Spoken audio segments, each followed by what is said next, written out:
Hello,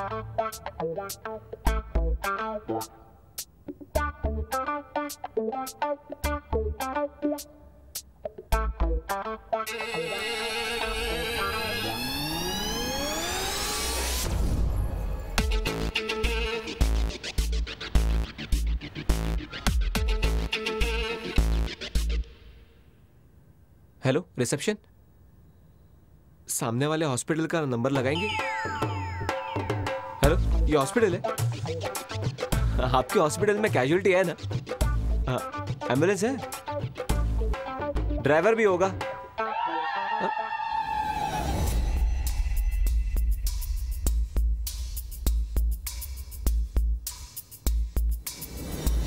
ज्यादा मिला दिया, इतना नहीं होना चाहिए। निकल निकल।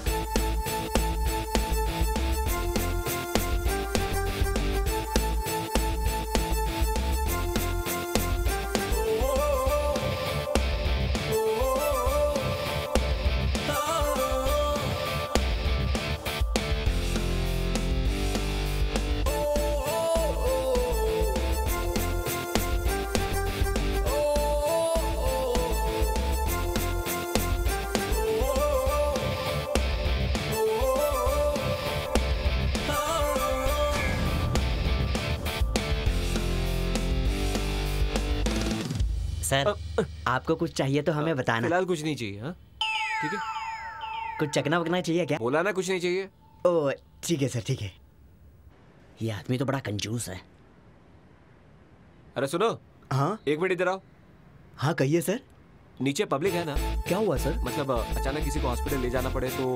किसे ले जाना है सर? कुछ नहीं, ऐसे ही बस।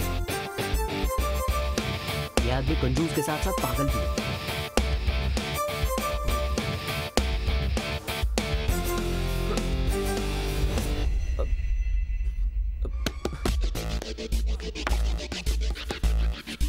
सर एक मिनट आया।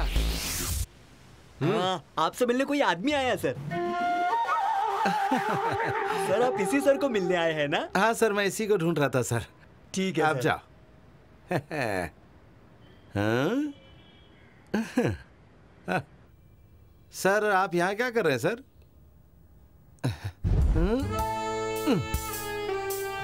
तुम अकेले हो ना? वो तो नहीं है ना यहाँ?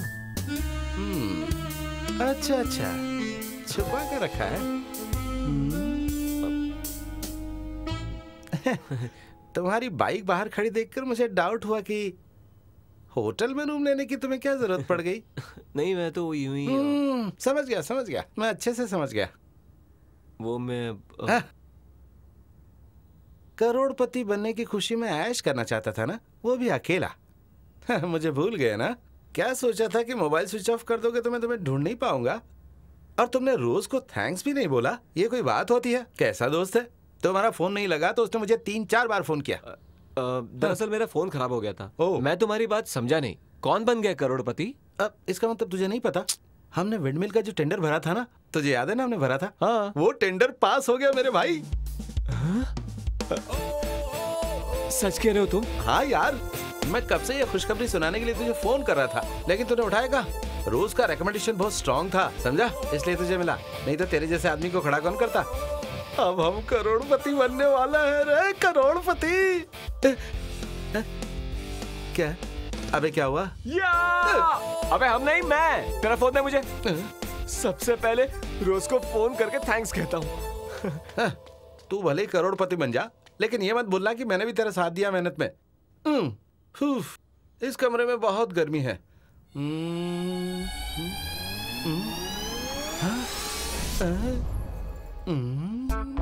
अच्छा, तो ये बात है। ये तो कहता था ये दारू नहीं पीता। लगता देसी ठर्रा उठा लाया है, लेकिन जब फोकट में मिले तो कौन छोड़ेगा। मजा आ गया। थैंक यू सो मच रोज। हाँ मिलते हैं, मैं आता हूँ। अब किस बात की चिंता है? मेरे डैड मुझे निकम्मा ही समझते हैं। अब उन्हें पता चलेगा कि मैं कौन हूँ और मैं क्या कर सकता हूँ। अरे संभल।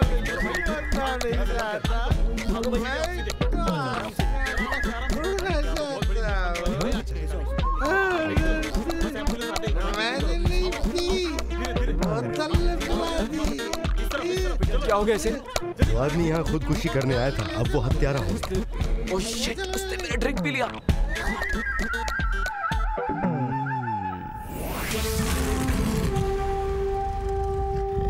पुलिस पर हाथ उठाते और तुम्हें कोई फर्क नहीं पड़ता। गुंडों के हाथों एक पुलिस वाला मारा गया, उससे भी तुम्हें कोई फर्क नहीं पड़ता। तुम जैसे लोगों को तो 20 चौराहे पर मारना। अच्छा भूल गया क्या था वो। एक मिनट रुक जाओ। कीमत पे नहीं चलेगा।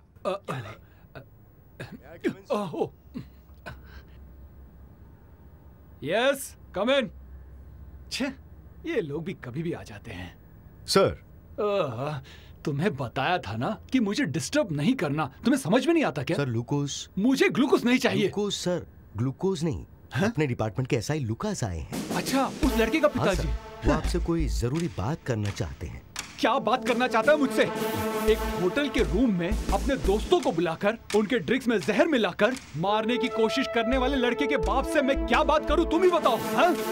आखिर वो चाहता क्या है? किसी और को गुनहगार बनाकर मैं उसके लड़के को बचा लूं? बताओ मुझे। अब चुप क्यों हो? हम कानून के रक्षक हैं, भक्षक नहीं। सर मिस्टर लुकास कब से बाहर खड़े हैं, वो आपसे मिलना चाहते हैं। हाँ सॉरी। अन्याय के बारे में जब मैं बात करता हूँ तो मेरे सामने कौन खड़ा है मुझे कोई दिखाई नहीं देता। ओके?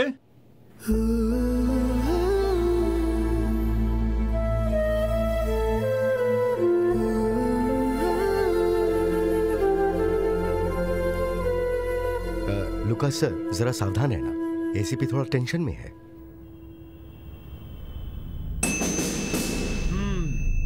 यहाँ का इंचार्ज बनकर मुझे सिर्फ 23 दिन हुए हैं और चार्ज लेने के बाद से सिटी में कहाँ क्राइम हो रहा है अखबार पढ़ने वाला हर एक छोटा बच्चा जानता है। शायद तुम अखबार नहीं पढ़ते हो। पढ़ता हूँ सर, आपके बारे में पढ़ा है। डिपार्टमेंट में बहुत सारे चीते हो सकते हैं लेकिन शेर एक ही होता है और वो है पृथ्वीराज। हमारे डिपार्टमेंट के राजा आप ही हैं सर, सब यही कहते हैं। मेरी चापलूसी करने की कोई जरूरत नहीं है। तुम चाहे जितनी भी कोशिश कर लो, मैं तुम्हारे बेटे को नहीं बचाने वाला। Sir please. मैं कुछ भी नहीं कर सकता। तुम्हारे बेटे ने गुनाह किया है और हमारे पास इसका सबूत है। मेरा बेटा ऐसा कर ही नहीं सकता। वो तो कोर्ट फैसला करेगा। आम आदमी के लिए एक कानून और पुलिस के लिए अलग कानून। मैं उन पुलिस वालों में से नहीं हूँ। This city is clean city। Sir पिछले 29 सालों से मैं पुलिस डिपार्टमेंट में जी जान लगाकर सर्विस कर रहा हूँ और अभी तक मेरे सर्विस रिकॉर्ड में एक भी दाग धब्बा नहीं लगा है सर। और आप चाहें तो मेरा रिकॉर्ड चेक कर सकते हैं सर। मुझे पता है कि मेरा बेटा निर्दोष है, इसीलिए आपके पास आया था। आप एक समझदार ऑफिसर हैं। अगर मेरे बेटे पर अभी कोई ब्लेम लग गया तो उसका फ्यूचर खराब हो जाएगा सर। वैसे तुम्हारी बात अच्छी लगी। मेरे जैसा न्याय और अन्याय को समझने वाला ऑफिसर इस डिपार्टमेंट में शायद ही कोई होगा। सर इस मामले में विक्टिम खुद आपके पास कुछ कहना चाहता है सर। आराम से आओ।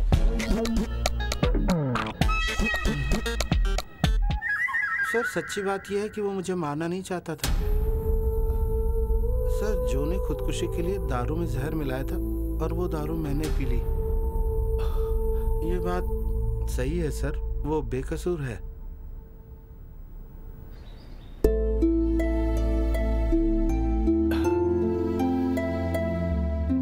सुनो बेटा, मैंने उस दिन तुम्हें गुस्से में डांटा था। तू तो अच्छी तरह जानता है ना कि मैं तेरी वजह से जिंदा हूं। बेटा तेरी हर ख्वाहिश मैंने पूरी की है, कभी ना किया है क्या?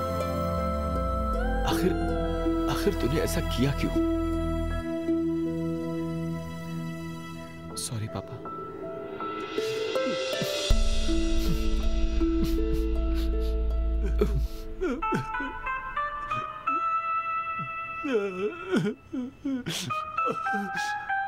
मेरी भी आंखों में आंसू आ गए। अब दोबारा ऐसी गलती मत करना। तेरी माँ की मौत के बाद तेरे पिताजी ने ड्यूटी के साथ साथ तुम्हारी परवरिश कैसे की, कभी सोचा है तुमने? 2 टाइम का खाना, साफ सफाई और कपड़े धोना, ये सब इतना आसान काम नहीं है बेटा। कई पुलिस वाले बाहर 2-2 बीवियां रखते हैं लेकिन तेरे पिताजी ने ऐसा नहीं किया। बेटा इनका दिल मत दुखाना। अनजाने में मुझसे गलती होगी सर। Very good. अच्छा ये बताओ तुम क्या काम करते हो? मैं नौकरी नहीं, बिजनेस करता हूँ। कैसा बिजनेस? मरीन ड्राइव का विंडमिल प्रोजेक्ट टेंडर मुझे मिला है। मुझे जल्द से जल्द उसे इंस्टॉल करना है, आप समझे?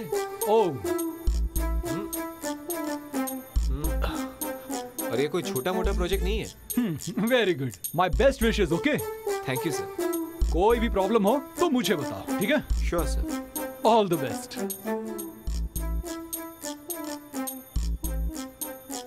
अब इसका बुरा वक्त खत्म हुआ और अच्छा समय शुरू हो चुका है।